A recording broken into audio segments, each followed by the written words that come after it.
O chosen one, listen closely. This message is not for everyone. If you're reading this right now, it's because God Himself has led you here. I do not come to soothe your soul with soft words. I come to sound the trumpet, to declare what the world has refused to admit. The moment you say no to lust, you start a war. Not a metaphor, not a theory. A real war in the spirit realm. Beneath your spirit, the ground shifts, not symbolically, literally. When you refuse lust, when you resist its ancient pull, you don't just reject temptation, you rip open the sky, you tear down a throne that darkness built inside you without your consent. You've broken a contract your ancestors never challenged. You've declared yourself no longer available to the lies of hell, and the spirit realm feels it. If this word shook your spirit, don't stay silent. Type 777, Amen, below as a prophetic witness that you've crossed the line, reclaimed your roar, and hell will never hold you the same way again. You see, lust isn't just a craving. It's not just a feeling. Lust is a spirit. It is ancient, territorial, and calculated. It knows your name, your family line, your father's weaknesses, your mother's wounds. It has studied your bloodline for generations, walking silently through it like smoke, feeding on the shame no one dared to speak aloud. It builds its thrones in silence, hiding behind secrecy, cloaking itself in your most vulnerable desires.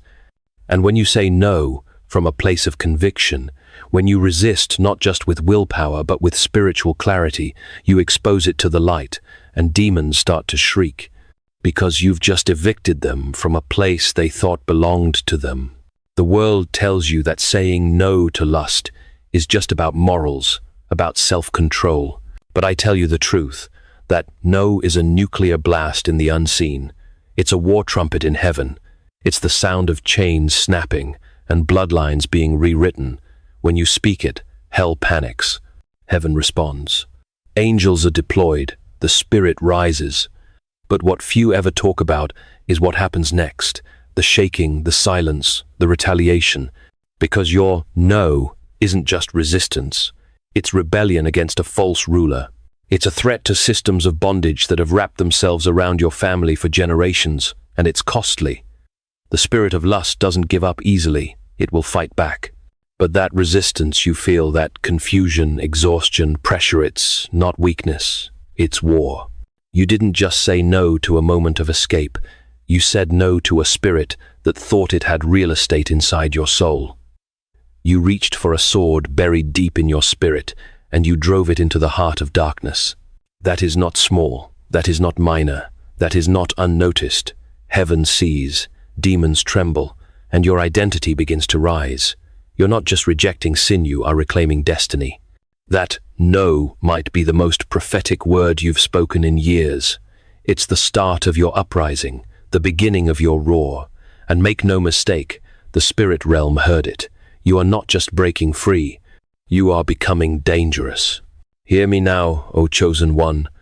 Lust does not come to your door at random. It is not drawn to your weakness, it is drawn to your inheritance. It hunts your potential, it stalks your calling, it watches the oil on your life and plots how to defile it. Lust is not just personal, it is ancestral. It comes with old paperwork, ancient rights, and unchallenged agreements made long before you were born. You think you're just struggling because you're weak, but in truth you are confronting a spirit that has walked through your bloodline for generations. What you call temptation is often a generational assignmenta cycle repeated again and again until someone dares to say, "This ends with me." This spirit is strategic, it is territorial, it claims ownership over entire family trees. It enters through pain, through trauma, through compromise, sometimes through abuse, adultery, abandonment, or occult doors left wide open. What began as one man's secret becomes the next man's addiction. What started as one woman's wound became her daughter's shame. This is not a coincidence, it's spiritual colonization. You did not invite it, but you inherited it. And now, as the chosen one, it has come for you not because you're the weakest, but because you're the one marked to break it. Lust doesn't knock with fire and fangs. It whispers like comfort. It offers peace while quietly chaining your soul. And as long as you remain silent, ashamed, secretive, passive, it holds ground. But the moment you rise, the moment you speak the word no with revelation and fire, the contract begins to tremble. The spirit knows. Your resistance is not rebellion, it's reclamation. You are not just fighting for yourself. You are fighting for your future, for your seed, for the generations that follow in your footsteps. You are tearing down strongholds built long before you ever took your first breath. You are waging war against an inheritance of bondage and replacing it with the legacy of holiness. This is why the battle feels so intense. This is why it comes in waves, wrapped in loneliness, confusion, and exhaustion. The enemy is not just trying to make you fall, he's trying to protect his ancient claim. But when you resist, when you choose obedience in the dark, when you declare, no more, heaven records it. Something shifts in the invisible. Generational altars begin to crack. The anointing flows through your bloodline like lightning. The blood of Jesus, once distant in theory, now becomes a weapon in your very DNA. This is not religion. This is not willpower. This is a spiritual revolution. You think you're just resisting lust, but you're rewriting history. So rise, O curse breaker. Stand, O chosen one. You are not alone in this. You are backed by angels, by the prayers of past generations who never escaped what you are now confronting. Your resistance is holy. Your purity is prophetic. And your no is louder than you think. It is the sound of a dynasty being rebuilt on righteousness. Hell knows it, heaven knows it.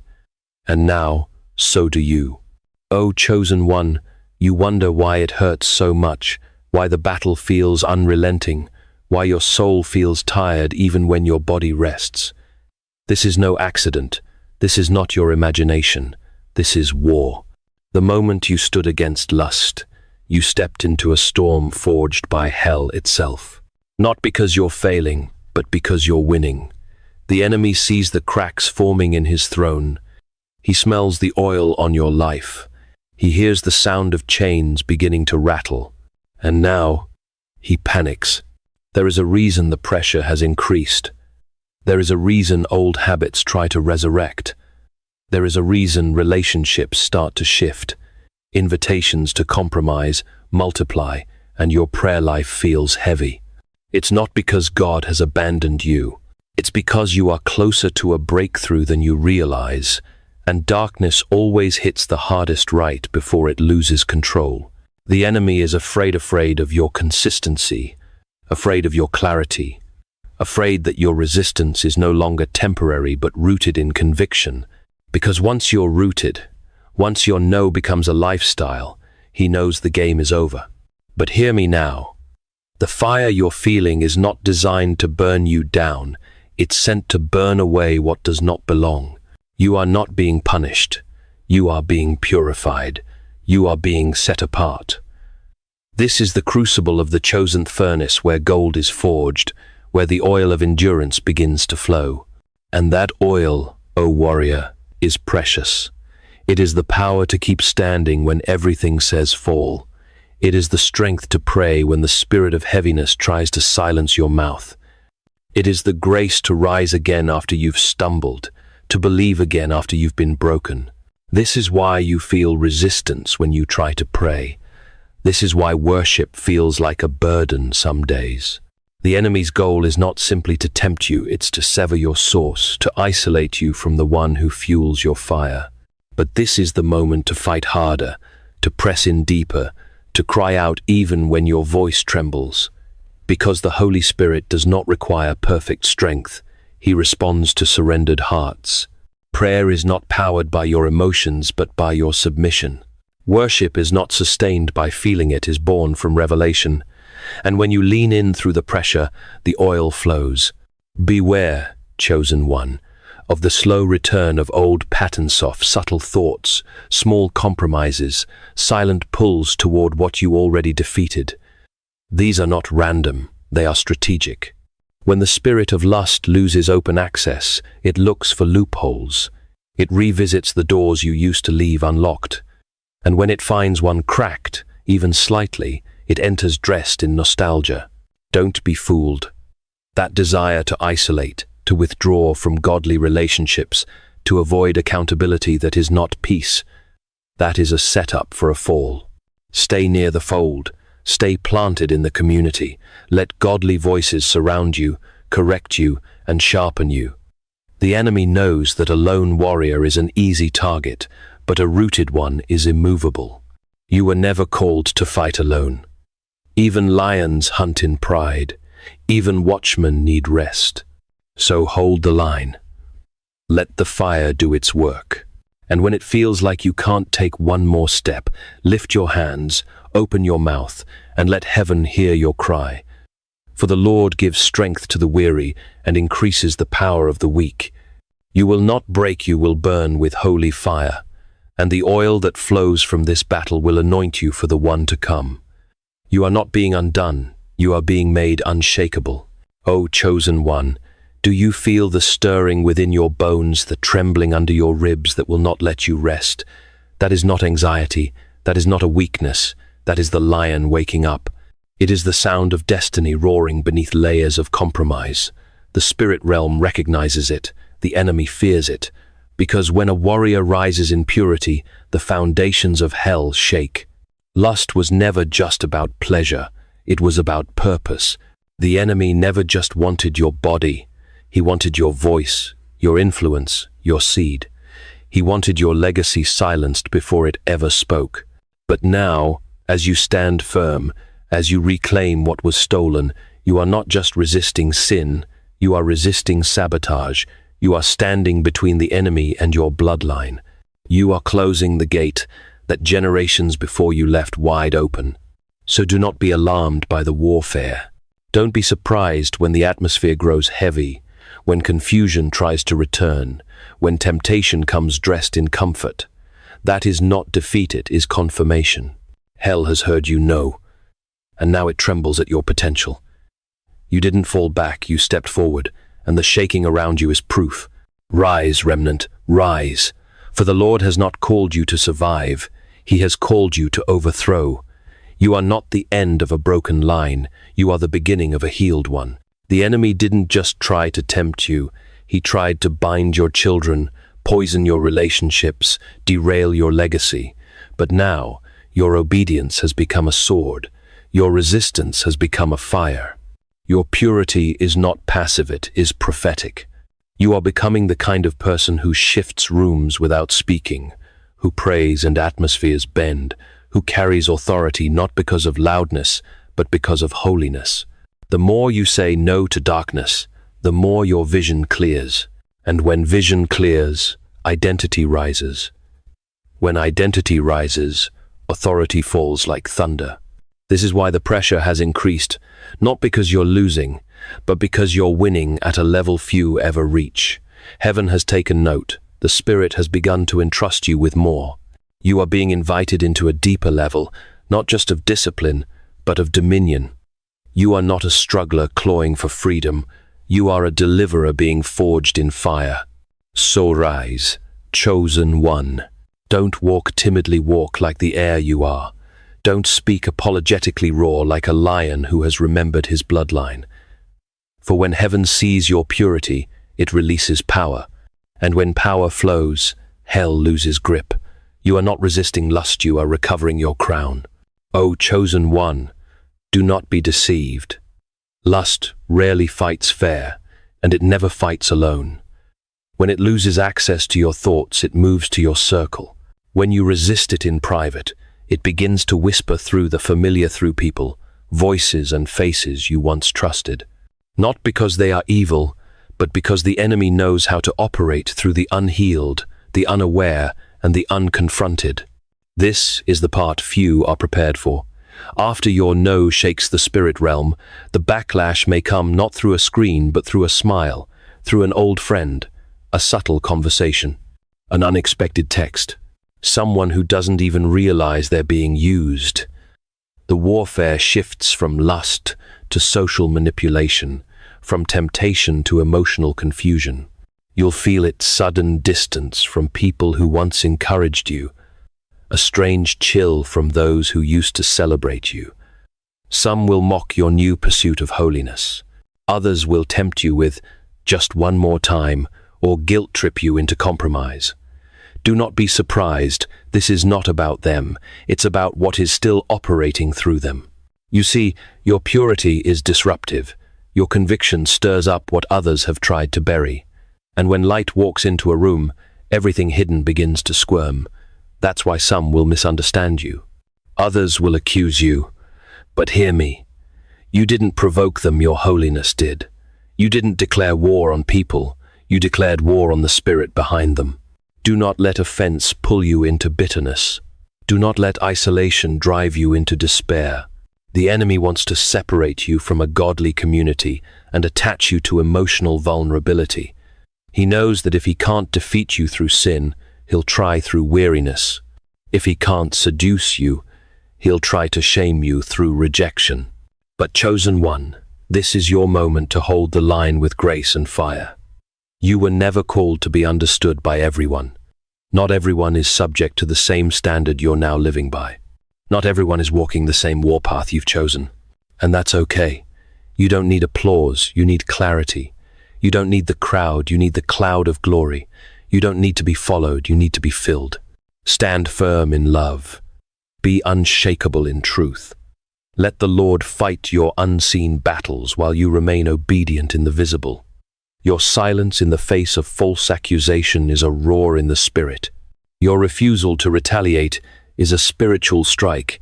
Every act of restraint multiplies your authority. Every ounce of grace increases your weight. So when familiar faces begin to shift, don't panic. Just recognize the shift for what it is. The spirit realm reacting to your obedience. You are not the problem. You are the disruption to the problem. You didn't lose peace. You evicted a counterfeit. And now, the real weight of heaven is falling upon you. You are being set apart, not to be isolated, but to be anointed. O chosen one, the silence that follows your resistance may feel deafening. It arrives not with fanfare, but with shadows. You stood your ground, you said no to lust. You shut the door on compromise, and now, suddenly, the battlefield is quiet. But don't mistake this silence for peace. Don't assume that because the noise has faded, the war is over. This is not the end. This is the most dangerous part, the part few talk about.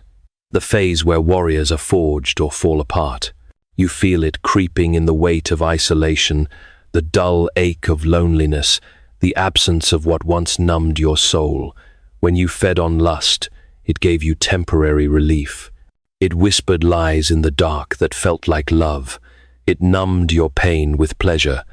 But now that you've rejected it, there is a vacuum. And in that vacuum, the enemy speaks again, not through temptation, but through suggestion. You're alone now. You made a mistake. At least when you gave in, you didn't feel this empty. Don't listen. That voice is not yours. It is the whisper of a defeated spirit grasping at whatever thread remains.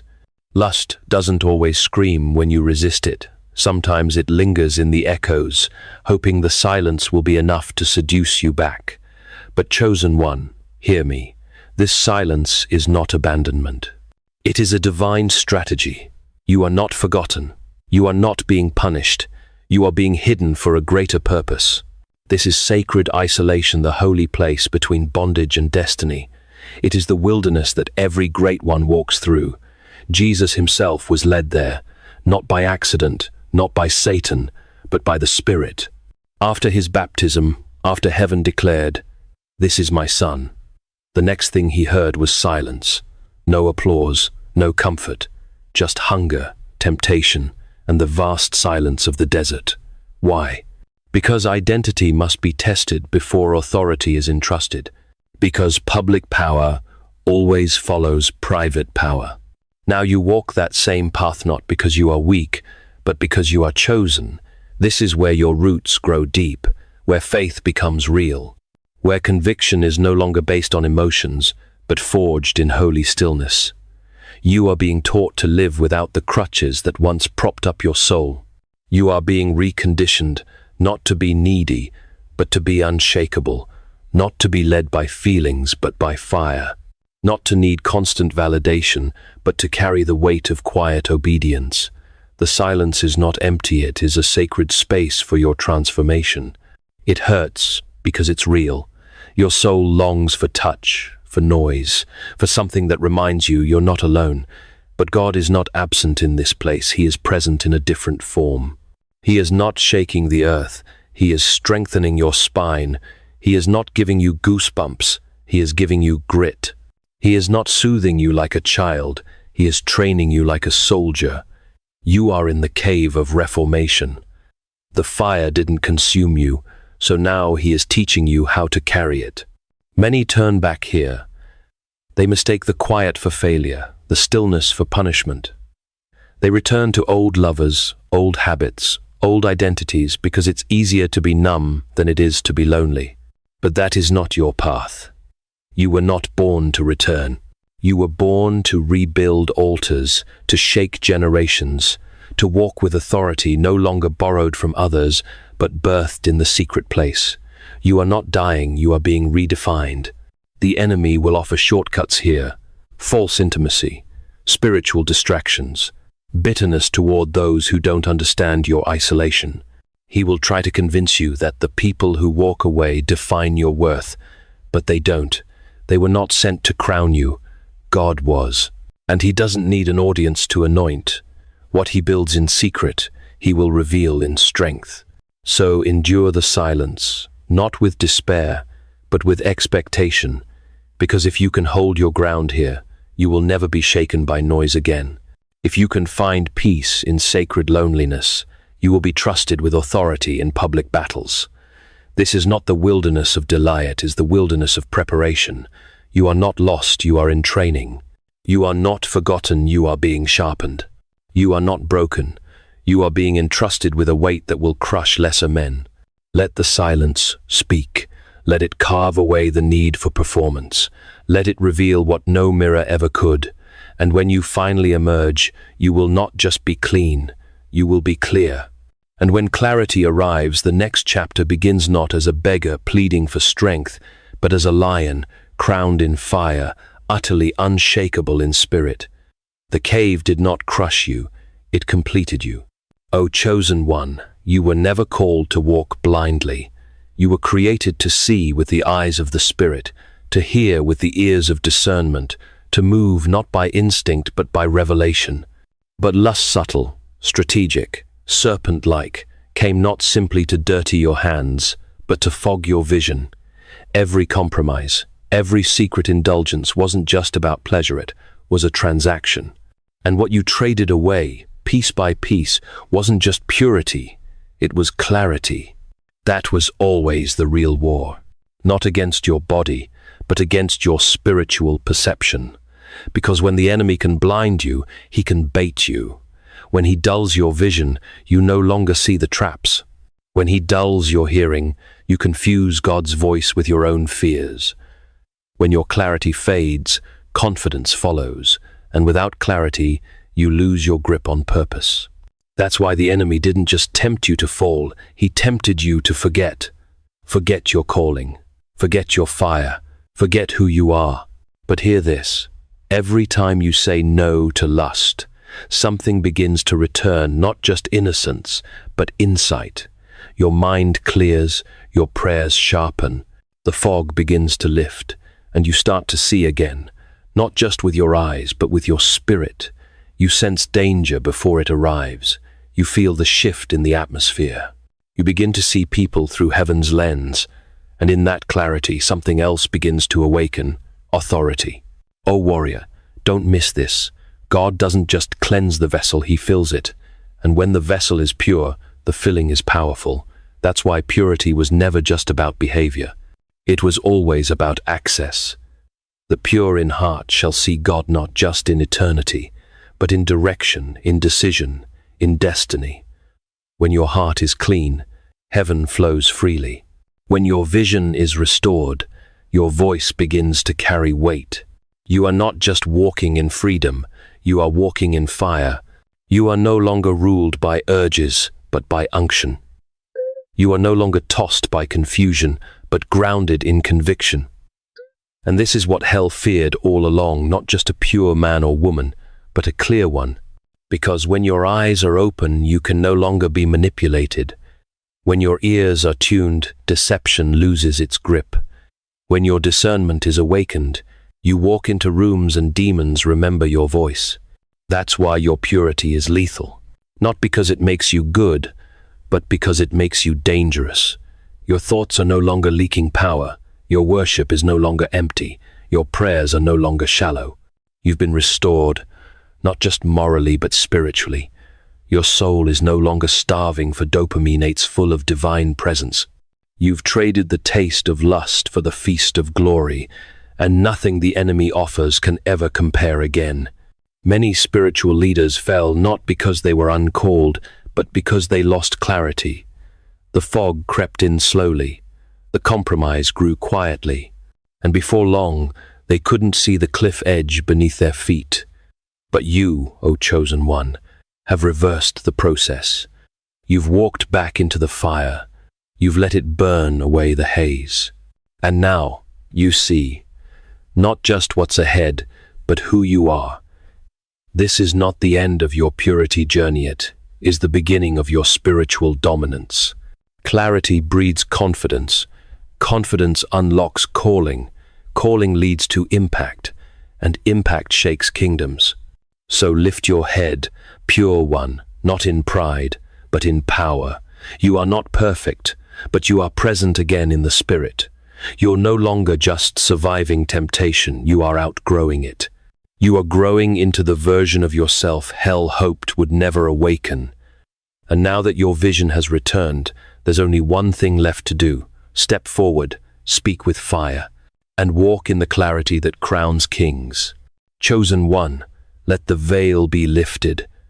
For far too long, you've believed the lie that lust was just a sin of the flesh, a mistake to manage, a behavior to control. But what you've been fighting is far deeper than impulse. Lust is a spirit of identity theft. It does not come simply to tempt you, it comes to redefine you. Its greatest weapon is not seduction, but confusion. It does not just lure you into secret moments. It tries to convince you that those moments define who you are. You were born with a roar placed in your chest by the one who crafted you for dominion. You were designed to walk with authority, to speak with weight, to govern your atmosphere with heaven's fire. But lust, silent and strategic, crept in and offered you a counterfeit crown. It traded your roar for a whisper. It seduced you into slavery while convincing you that you were still in control. That's the brutal brilliance of its trap. You don't even notice when you've been collared. And over time you begin to obey it. You no longer choose, you comply. You no longer lead your desires, they lead you. You become reactive, fragmented, hollow. You smile in public but are tormented in private. You carry gifting but no confidence, calling but no clarity. Lust doesn't just drain your soul, it rewires your identity. It wants to turn a lion into a lapdog, a king into a captive, a prophet into a pawn. But then, one day like today, you say no. And that no, though trembling, becomes a violent act of war. Not a polite refusal, but a declaration of uprising. You don't just reject temptation, you reject false identity. You look the spirit in the face and say, "This is not who I am."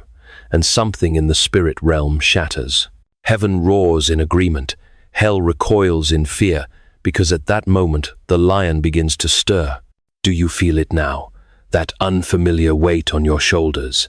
It is not shameful. It is not fear.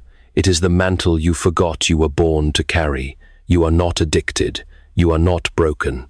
You are not some shame-filled struggler scratching for worth. You are not who the memories say you are. You are not who the failures tried to define. You are a lion rediscovering his roar. You are a daughter recalling her crown. You are a bloodline shifter, a generation changer, an atmosphere breaker. And now everything has changed. You no longer make decisions from desperation, but from dominion. You don't walk into rooms hoping to be seen. You walk in carrying the presence of the one who sent you. You no longer beg for attention, you command attention without speaking. Because the spirit that once drained you now fears you. The moment you reclaimed your purity, you reclaimed your power, and the enemy knows it. You will notice it. People will look at you differently. Not because you've become loud, but because you've become heavy. Not in flesh, but in spirit. Your very presence will provoke. Not because you intend it, but because what you carry exposes what others have not yet confronted. That is the cost of freedom. But it is also its fire. You don't need to defend it, just guard it. O warrior, do not shrink back now. Lust will try again, dressed in new clothes, wrapped in false intimacy, cloaked in good intentions. But you are not who you were. You see now. You discern now. You walk with weight. You breathe with purpose. You no longer walk as a slave who begs for relief. You walk as a lion who remembers who he is. O chosen one, now that the fire burns within you, you must learn the weight of what you carry. This isn't just a breakthrough, it's a birthright reclaimed. The battle you fought was never just about the present. It was always about the future. You didn't just break free for your own sake, you shattered a system designed to reproduce itself across bloodlines. Every no you spoke in secret has become a roar that echoes into generations yet unborn. This is the holy burden of the awakened, to guard what others never dared to fight for. You've torn down altars built by compromise. You've overturned generational agreements made in silence. And now, your life is no longer just your own. Your purity carries prophetic implications. It sends tremors into the demonic infrastructure. It creates pathways for your children to walk without chains. You are not merely living clean, you are planting freedom like a seed, and the harvest will come. But here's what you must know.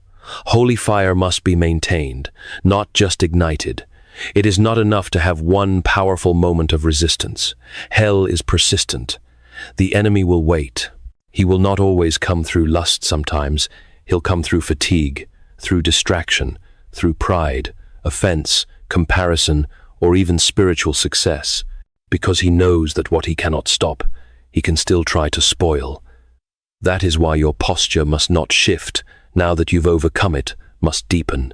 This fire in you must be fed with truth, surrounded by community and governed by discipline. If you are to remain free, your heart must stay on the altar. You must stay near the Word. Stay close to the voice of the Spirit. Do not isolate. Do not grow casual. Purity was never meant to be maintained through willpower, but through proximity to presence. The closer you stay to God, the more unnatural darkness will feel. And remember this, lion-hearted one. Your presence now carries weight. Your voice now shapes atmospheres. Your stand will provoke opposition not because of who you are, but because of what you carry. Some will not understand. Some will fall away. Some will test your resolve. Do not fear this. Do not grieve what cannot continue with you. God is not just raising a man or woman. He is raising a remnant, and remnants are refined by fire, not applause. So walk carefully, but walk boldly. Keep your altar burning. Guard your crown. Build new rhythms that preserve what cost you so much to reclaim. Let the Holy Spirit continue to expand your vision not just for deliverance, but for dominion. For purity is not the end goal, it is the platform upon which heaven builds power, purpose, and legacy.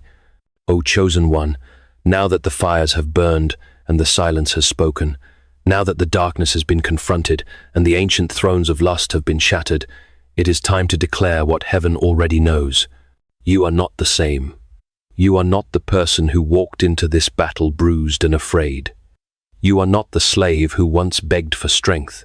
You are not the struggler who hoped one day to be free. You have crossed the line. You have been forged in fire. And what stands now is not a broken man or a wounded woman, but a lion crowned with clarity, baptized in power, and commissioned with a legacy. This is not the end of your story, it is the official sending.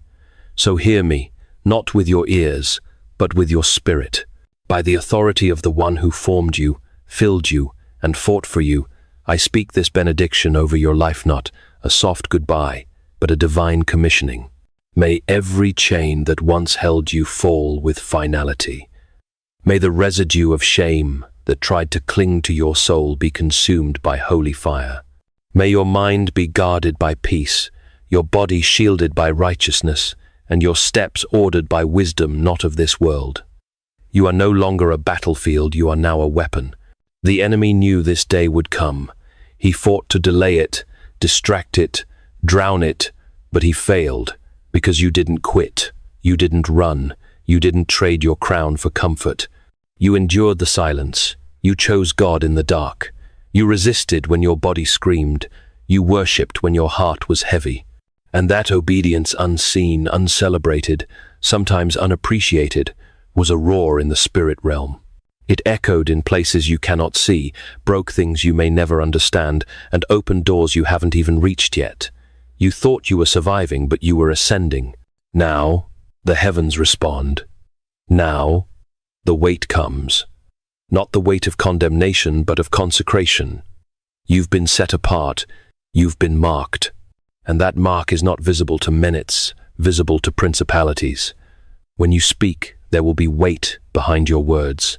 When you pray, the atmosphere will shift. When you walk, hell will remember your footsteps. You don't just carry freedom, you carry fire. But with fire comes responsibility. This flame must be fed. It must be protected. So do not grow casual. Do not grow careless. What costs you this much cannot be treated like a trend. Stay planted in His word. Stay near the whisper of the Spirit. Stay surrounded by those who sharpen your obedience. Do not let comfort seduce you back into captivity. You were not built to entertain shadows. You were reborn to command light. And understand this, your freedom was never just about you. It was about those who would come after you, your children, your spiritual sons and daughters. The people watching from a distance, hoping it's possible. Your purity is now a seedbed for legacies. You are a living altar where generational curses have been interrupted and generational blessings now begin. Every step you take in truth becomes a path someone else can walk in safely. You are a bloodline breaker, a culture shifter, a deliverer anointed through fire. So rise now, not timidly, not with hesitation. Rise with the full knowledge of who you are. You are not trying to become someone you have remembered who you've always been. You are no longer begging to be free. You are carrying the authority to free others.